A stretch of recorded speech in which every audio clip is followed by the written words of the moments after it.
Hello everyone. Today, in honor of The Flash, I'm going to go over my favorite DCEU films. Now for a more in-depth video, you can go ahead and check out my other DCEU ranking video that goes from Man of Steel to Zack Snyder's Justice League. This will include the Suicide Squad, Black Adam, Shazam! Fury of the Gods, and The Flash. Again, this list is going to greatly differ from yours, so feel free to share your favorite DCEU films down in the comments below.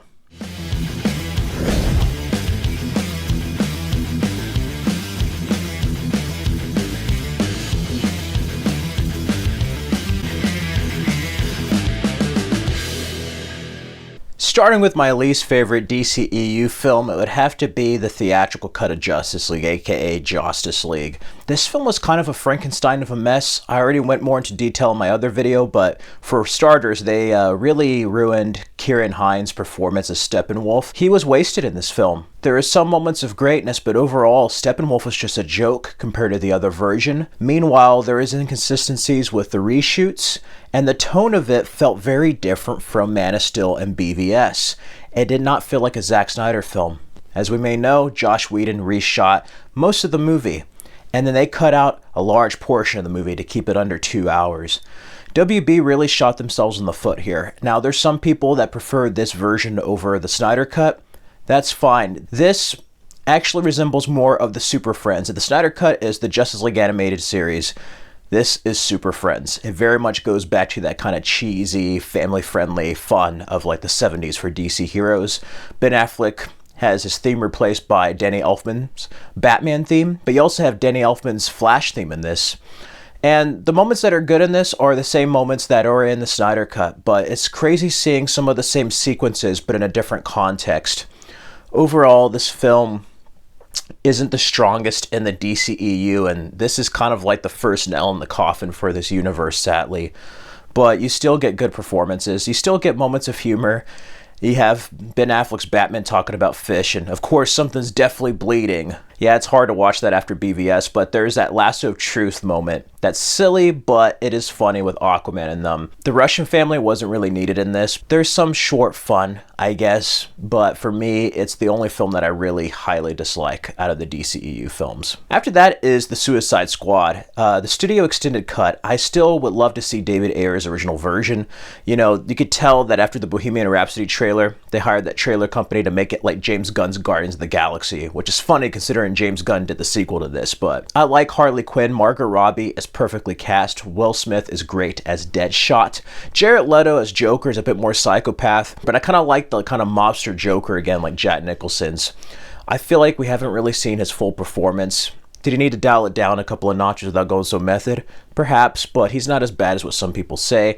I like his stuff with Batman. That Harley Quinn chase, the Lamborghini chase, is fantastic. I just wish they got to meet face to face. Deadshot scene with Batman is great. The world building here, you get Flash going after Captain Boomerang, you get Bruce Wayne talking to Amanda Waller in an after credit scene.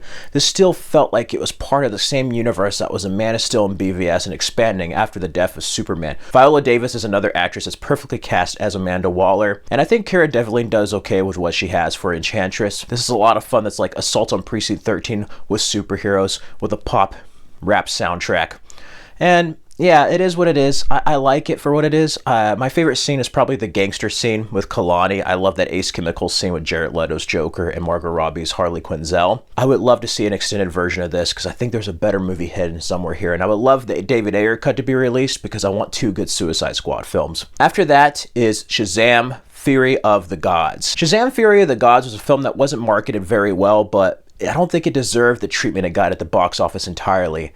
That being said, this is a far cry from the first film. I love the first film. This one, they needed to focus on Billy Batson and the family more. That was missing. The heart of the first film was missing. The first film was like big if it was a superhero film. I do like the new villains they add, though. Original villains with Rachel Zegler, Helen Mirren, and Lucy Liu. And I like their connection to the staff and how they bring the Wizard Shazam back after the events of the first film.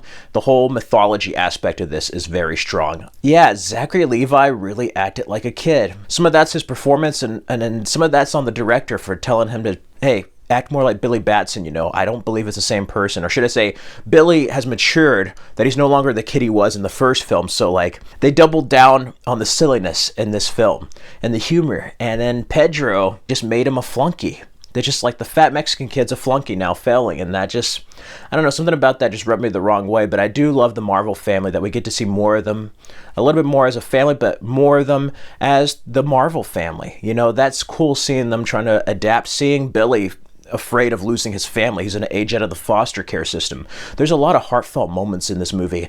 And Freddy is really the main character of this entry. It's also cool seeing an older Mary Marvel. I like how they balance that. Hopefully if the kids age out, they just had the kids play the adult versions now. I don't know, but the ending is action-packed. And there's a lot of destruction in this. It still has a pretty serious tone. You'd think it would be silly, but the marketing did not do this film any favors. I almost teared up at the end. It was a sad moment with Billy sacrificing himself for his family, and who could forget Wonder Woman's cameo. Overall, this is a nice, fun movie that doesn't deserve the hate it gets, but again, is like Wonder Woman 84 is a far cry from the first film. After that, a number 11 for me is The Flash. This film was actually a lot of fun. I enjoyed this film much more than I thought I would. It was great seeing the first act. I mean, that was like a DC animated universe show come to life, like a Justice League Unlimited show come to life. Seeing Ben Affleck, that bat pod he had was just awesome. Seeing The Flash, Wonder Woman. I'll get the negatives out of the way. Some of the effects and CGI are not as well polished as they should be. There's this part with the dome that is in Barry's kind of like mental state that actually works. It's almost artistic in a way. It's like paintings. But the other effects just look like they were filmed in a soundstage, and they weren't worked on very well, or they ran out of the touch-up budget. And then the ending. I don't like the ending of this film. The ending of this film really hurt the first two acts, I think. The ending of this film killed the film for me in a way. It just dampened down my excitement, and I would have loved to see the original ending, or even a reshot ending that was a bit more happier, a bit more isolated in the DCEU. And there's some moments with cameos that, in a way, they probably were intended to honor DC, but just come across as a little like, really? You know? I think they could have done more to honor DC, or chose a better way to do it than the way they did. That being said, without going into too many spoilers, Ezra Miller, despite their real life stuff, gave a great performance. They really put them to use with two Barry Allens, and it's great seeing a more annoying version of them and how they have to like navigate that now that they've matured. Seeing Kiersey Clemons back as Iris West was fantastic. And you know who makes this movie? Michael Keaton's Batman and Sasha Kaya's Supergirl. Michael Keaton's Batman I loved in this movie. Was it enough for me to like say this is the greatest movie ever? No. Because I would have liked to see more of the Burton-verse as far as Gotham, where Bruce has been, fill in the gaps of what happened. This is still Tim Burton's Bruce Wayne, but it's like an alternate version. It's not the version. And the same thing goes for the ending for who's Bruce Wayne. Might not be the version, and that's going to be interesting because multiverses, everything is canon. And you can have fun with it if utilized correctly. And this is like a Back to the Future film meets Flashpoint Paradox. I love what Flash does trying to save his mother, Nora Allen. That is the heart of this film. I almost teared up at the end. Benjamin Wallfish. Yeah, he did the music for the first Shazam. He brings that kind of grand, majestic feeling to this film, and it has a 90s feel. The music has a 90s feel in a good way as far as like that kind of adventurous tone, that kind of uplifting, fun tone. That's just like, yeah, this is fun. It's fun for the whole family. And despite my nitpicks with this film, it's growing on me where I actually think this might be higher on the ranking the more I watch it. But the ending really let me down. It was cool seeing Feora and Zod return and seeing what happens in a world without metahumans. And this does its best to honor previous DC comics and the DCEU, but I think it could have done more, and I think it could have been more. Something about the third act with everything at WB, James Gunn's takeover, just felt meddled with. But overall, it sounds like I'm nitpicking this film. I actually really love this film, and it's going to be added to the Blu-ray collection. Overall, it's cool to see a solo Flash film. What can I say? After that, at number 10 for me is Black Adam. Now, this movie is kind of a mid-movie in some ways, but this film is a lot of fun. And I love Dwayne Johnson, The Rock, as Black Adam. I've been waiting for him to play this role since he was announced in 2007. And it's cool how it kind of like works into Shazam in a way with the Wizard Shazam. I love that. It's just a shame we never got to see Zachary Levi Shazam fight The Rock's Black Adam. And you do have the Justice Society and the moments with Waller. Like, why is the Justice Society working with Waller? It kind of is a bit derivative of X-Men in many ways, or like the Avengers. But I do love seeing this world of Kahndaq and how Energang is added into this world, taking it over, trying to find the crown of Sabak. I love seeing the main character, the mother in this film. Her character is going to end up being Isis, the goddess in the comics, and her son's also going to be a hero of some sort. I like them in this movie and how they kind of choose a champion just out of pure desperation, and we get to learn the story of Black Adam, and they do put a twist on the origin. I love the father-son element in this, as well as the Justice Society members. Aldous Hodge as Hawkman is great, and one person who really is a shining star in this movie that makes it for me is Pierce Brosnan as Dr. Fate. He is just awesome in this. The other heroes are also great. A little bit more silly, you know, in a Marvel MCU kind of way, but the action scenes in this are reminiscent of Man of Steel meets Dragon Ball Z. Some of the effects probably do need work. You could tell they edited it down from an R-rated version, but you know what? I really enjoy this film. It's just a fun, epic movie, and the score is also really well done by Lauren Balfe. This is a film that I enjoy more than some other people, and it really gets down to the Black Adam comics, even recreating certain moments from the comic books. After that, number 9 is Wonder Woman 1984. Now, this film is a far cry from the first film. A bit more silly, makes some questionable choices. That being said, if you're a fan of the Linda Carter Wonder Woman or like the Richard Lester Superman films, this film might be for you. It reminds you of a simpler time. It's a bit more colorful. I really like this film. Gal Gadot gives another great performance as Wonder Woman, but for me, what has this film a little bit higher in my ranking is the villains. Kristen Wiig as Cheetah and Pedro Pascal's Maxwell Lord make this film. Life is good, but it can be better. I just love that. Wouldn't it have been cool if Steve Trevor came back as a real person and not pulling a quantum leap in some man's body? Absolutely. Could they have done more than a wishing stone? Absolutely. But I do love the themes of this film, the relationship Maxwell Lord has with his son, and just his life being in shambles and wanting to wish it to be better. Diana, kind of going through the loss of not having a companion, you know. I love how Barbara Minerva is a friend and then suddenly turns enemy and starts losing a part of herself. And that's one thing I do love, is that desires and wants starts to affect every character, including Diana.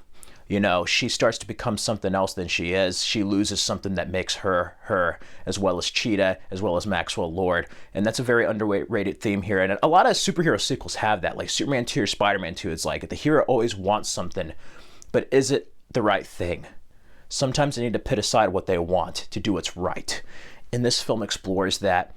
I love the fun they show with excess and greed in the 80s, and overall, the stakes do get high in this movie. That opening scene in Themyscira was a cool scene that was very reminiscent of the first Wonder Woman film. After that, it's a completely different kind of cartoon fest. Some silly, cringe-worthy moments, but I do love the references to the comics. Seeing the invisible jet, the new armor, Linda Carter's cameo is great in this film, but the ending, the second half of this film, where everything starts to go in shambles because everybody's wishing, the world's starting to go in chaos, that's when it hits for me. That's when Barbara Minerva becomes Cheetah, starts to change. That's when this film gets really good. I love the second half of this movie and how epic and grand it feels. Do I wish Wonder Woman was able to fight and not like let go of a rope and stuff? Yeah, they really nerfed her. But I do love the use of the gold armor suit from the comics, and that scene with her saying goodbye to Steve Trevor was just tragic. The White House sequence was well done. What is it costing you? It's like, what is it costing me? What is it costing you? And that ending where she uses the truth. This is one of the few superhero films I feel like it gets overlooked. There's a lot of superhero comic book movies that end in a fist fight. This is one of the few that ends with reasoning and trying to reach another person about doing the right thing. Diana doesn't have to raise a fist. She uses the truth to get to him. And that is such a great theme in this film. And it was a much needed film at the end of 2020. It just was a chaotic time, and this film really encapsulated that, even though it was 1984. It was a film that was very relevant. And who could forget Diana learning how to fly? We got to see a little bit of that at the end of Wonder Woman 1. We got to see her fly a little bit in Zack Snyder's Justice League. This is like a really cool Superman moment she has, and I would have loved to see a Wonder Woman 3 with Linda Carter and Gal Gadot teaming up. This film has its moments despite being flawed. After that, at number 8 for me is Birds of Prey, or what's known as Birds of Prey, The Emancipation of One Harley Quinn. This film is a silly film, but it's a follow-up to Suicide Squad. Is it the most accurate to the Birds of Prey comics? No. I think even the WB show is more accurate. Is it an enjoyable film? Absolutely. I love that this is rated R. Margot Robbie, again, gives another fantastic performance as Harley Quinn. You have a young version of Cassandra Cain, who's not really like the Batgirl in the comics, but she could grow up to be. Mary Elizabeth Winstead is awesome as Helena Bertinelli. the Huntress, she needs her own film. She could have had her own film. We need more of her in some way. Journey Smollett is also great as Black Canary. And then you have Rosie Perez as Detective Montoya. It makes sense that she's older since it's Ben Affleck's universe. I love how this is after Suicide Squad and acknowledges Harley Quinn trying to find her own path after breaking up with the Joker, helping these different characters who end up becoming the birds of prey. For me, what makes this movie is Roman Sionis, played by Ewan McGregor. Yeah, he is an awesome Black Mask. Seeing Mr. Zsasz as his henchman.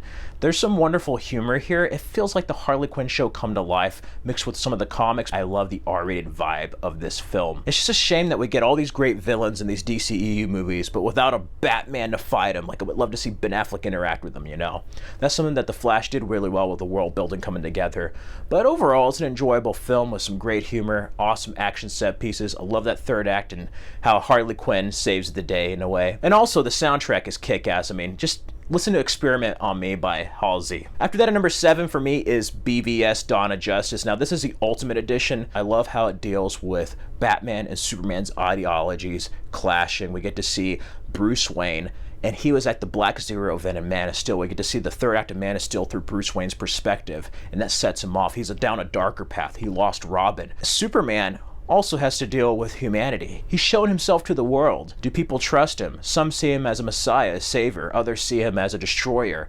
So it really shows you what would happen if a Superman existed in the 21st century. And that's one thing I love in this film that Man of Steel set up with the 21st century Superman, and seeing that explored in this film, as well as him go after the Batman who's lost his way, seeing the introduction of Gal Gadot's Wonder Woman. Overall, this film borrows a lot of elements from Dark Knight Returns and the Death of Superman World Without Superman. This is such a well-done film that I actually appreciate more now. It's going to age like a fine wine, and it's not silly, but it has some great storytelling.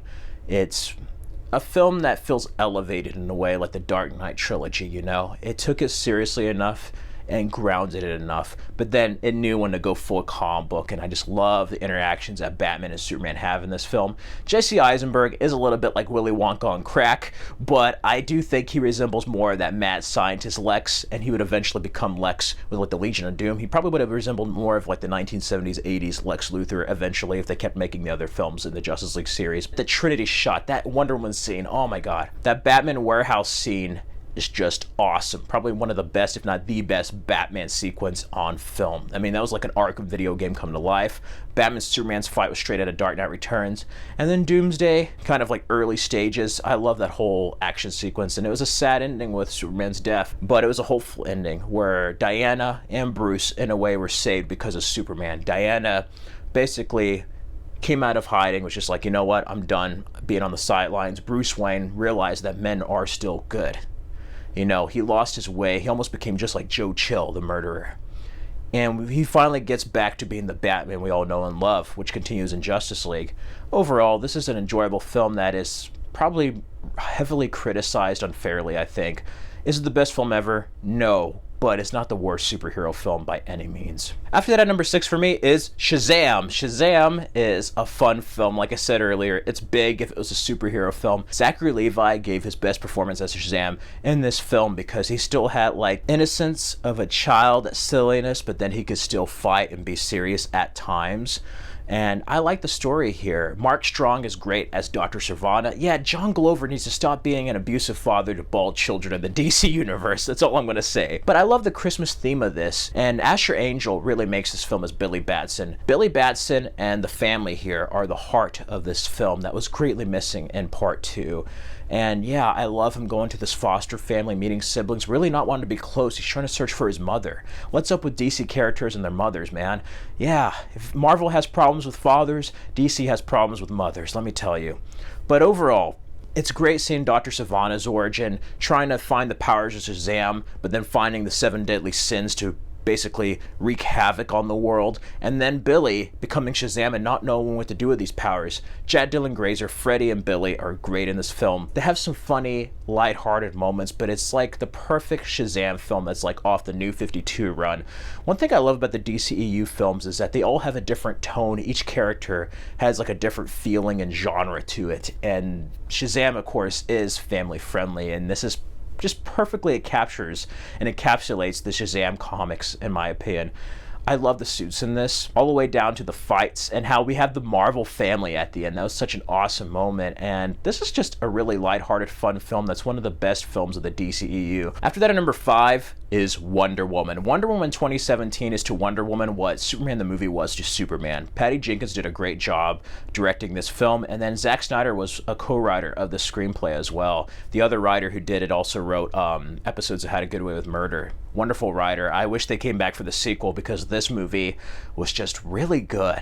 It starts pretty much in present day, and you know, Diana's working at a museum and she gets a package from Bruce Wayne, and it's the photograph she was looking for in BVS. And you know what? I miss how interconnected the early DCEU films were before, like Justice League and Walter Hamada came in. We get to see her origin. Gal Gadot is perfect as Wonder Woman. She could have the grace and elegance of Diana, but the fierceness of the warrior side. She could do both. And Chris Pine is great in this as Steve Trevor. Do they take a little bit of embellishments with World War I? Absolutely. But you know what? This is an enjoyable film for what it is. Getting to see the origin, and then she has to help stop this war. She believes that the god of war, Ares, is behind it. This film has a lot of twists and turns, many moments that do pay homage to Superman the movie, but there's one great scene in particular, the No Man Land sequence, I absolutely love. That's a moment that just gave me goosebumps watching on the big screen. This is an important film for women and representation and why it matters. And this is just one of those films that's like a once-in-a-lifetime movie. And it's just a shame that it took so damn long for a Wonder Woman film to be made. This is just a well-done story. I love the No Man's Land scene and then that ending twist and having to deal with loss and acceptance regarding the human race, regarding your friends, regarding what happens to people in a war. And there's a great scene where Steve Trevor's just like talking to Diana, and Diana's like, my mother was right. You don't deserve to be saved. You don't deserve. It's like, it's not about deserve. It's not about deserve. It's about what you believe. One of my favorite moments of the film, and yeah, the villain Ares was really cool. They get a little bit silly at the end, but I like it because it's perfectly like the comic books. I just love that ending scene with her flying into the screen. After that, at number 4 for me is Aquaman. Aquaman is a really imaginative film by James Wan, and one thing I love about Aquaman is that it embraces its comic book roots. Everybody's like, let's ground it and have some moments from the comics, let's recreate this, but it's kind of different. James Wan's like, no, man, they're just going to talk underwater. We're not going to have a scientific reason. We're going to make this as comic book as possible. And I love it for that. Jason Momoa is at his best here as Aquaman. You get Amber Heard. She is pretty good as Mera. William Dafoe as Volko is great. Tamura Morrison as Arthur Curry's father, seeing Nicole Kidman. Patrick Wilson is a highlight in this film for me as Ocean Master. Oh, man, he's one of my favorite villains in the DCEU. The music to this, the visuals are just so beautiful. It's almost like an underwater version of Tron Legacy in a way. Like, it's like, imagine the Gungan City and Phantom Menace if it merged with like the neon stuff of Tron Legacy. That's pretty much what you get with Atlantis in this film. And there's some nice nods to the comics. And I love Arthur trying to basically figure out his identity and where he belongs and having to fight to be king of Atlantis before King Orm, Ocean Master, destroys the world of man. This hits some environmental issues, but overall it's a lot of fun. And who could forget Yahya Abdul-Mateen II as Black Manta? Julie Andrews played the Kraken, and having Arthur get the armor, that suit is so comic accurate, it looks badass and epic, and that final fight reminded me of Injustice Gods Among Us. Aquaman is just a blast. After that, at number 3 is The Suicide Squad. This is a film I absolutely adored the first time I saw it, but it was almost lower on my list because I don't really love the comedy. The comedy gets very old and it's just juvenile. I don't like it. Everything bad about this film, Peacemaker kind of doubled down on. But I do like this film, and I think the cast is very well done. And one thing I do like what James Gunn does here, he makes it like a comic book come to life. He even has little title cards and like the objects, like comic issues. It's broken up, kind of like Zack Snyder's Justice League. And I love that. Like, Justice League in this film really made my 2021 as a DC fan. And it was much better than the other Suicide Squad movie. That's why I want to see the Ayer cut, because this kind of resembled more of like the 70s, early 80s Suicide Squad run. Rick Flag was a character that I actually really enjoyed in this film, and I actually kind of miss. John Cena was great as Peacemaker. You even get Ratcatcher. Margot Robbie's probably at her best after Birds of Prey as Harley Quinn here. I mean, I love the bomber jacket. It gives that kind of Arkham City vibe. There's a lot of humor, and yeah, people die in this film. It's actually surprising what happens at the beginning of this film. I was laughing because I was like, wow, they really went there. And it has a great soundtrack, and I love the aspect ratio in which it's shot in. Amanda Waller is good, and Harcourt and Economos are actually bearable in this film. They're not super annoying like they are in the Shazam after credits or Black Adam, where I'm like, you know what? Why are those people working with Waller? This actually makes sense in The Office. It's actually dialed down a bit. But what I love the most is seeing the Thinker and Starro, the Conqueror. This gets so close to the comic books. Bloodsport, of course, probably could have been Deadshot, but Idris Elba kills it as Bloodsport. Oh man, Polka Dot Man. But going with the comic book aspect, I also love that they're in the Corto Maltese, which was in many DC comics, and of course mentioned in the Batman 89 movie and the Dark Knight Returns. So like, that's cool that they have that. You know, it's that tied into the DC comics world. And overall, it's like an Expendables film, you know? They're on this mission, stuff goes wrong, they have to get out of stuff and pretty much live by the end of the day.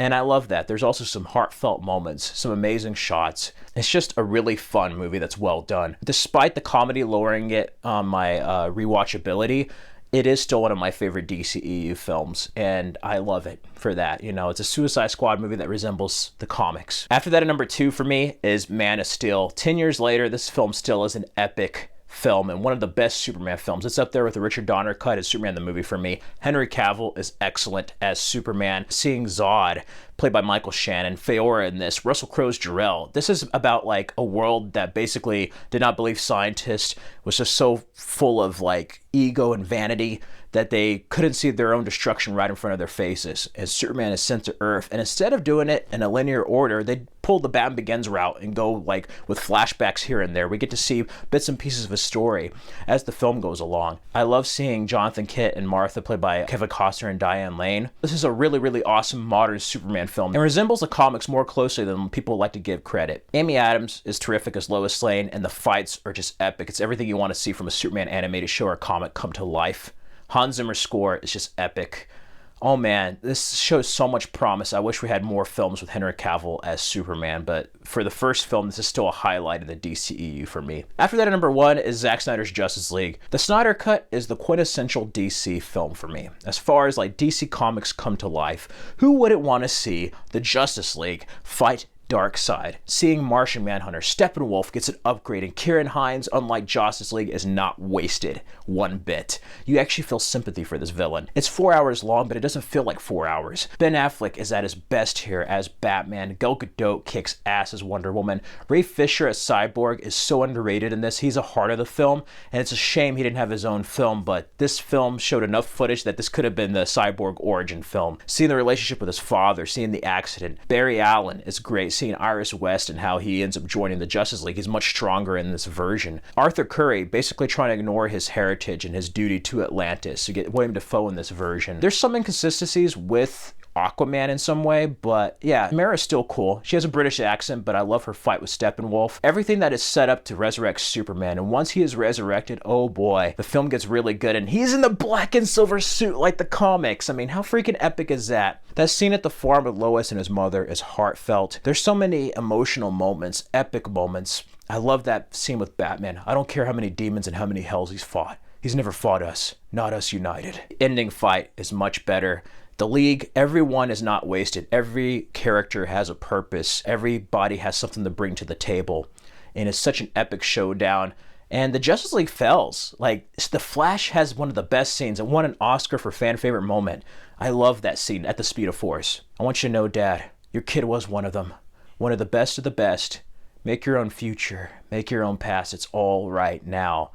I love that moment. Cyborg fighting with the mother boxes. I'm not broken and I'm not alone. And speaking of which, we get to see Darkseid as Baby Uxas in a flashback that's like a Lord of the Rings fight, and through a boom tube portal at the end of this. So much was set up that never really got to be paid off in a way, but I love it for what it is. It gave us a glimpse of the future, you know, with the whole Deathstroke Batman conflict, Lex Luthor, the Nightmare timeline with Joker. Jared Leto and Ben Affleck actually meet face to face. One of my favorite Joker scenes. And yes, the F-bomb is good. We're just like, when I talk about people who died in my arms, when I held Harley Quinn and she was dying and bleeding, she made me promise that when I killed you, and make no mistake, I will fucking kill you, that I do it slow. I just love that moment. Like, this film has so many moments you want to see as a DC fan. It was like the animated show come to life, the comic books come to life, and most of all, it had fun of the characters without making fun of them. It respected them, while also bringing us a grounded, elevated film that treated these characters like mythic gods.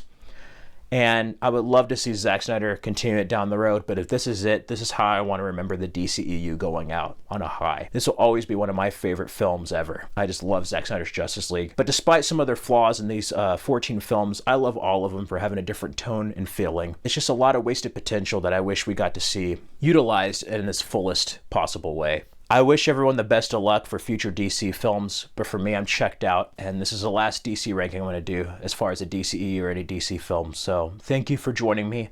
Again, I know my list is going to differ from yours. Everybody has their own preferences and favorites, so feel free down in the comments below. Let me know your favorite, least to most favorite DCEU films down in the comments below. May everyone be respectful to each other down in the comments below. Any shenanigans or rudeness, I will block. In the meantime, you can check out these other videos for more content. May everyone stay safe and healthy. Have a wonderful Father's Day weekend. Till next time.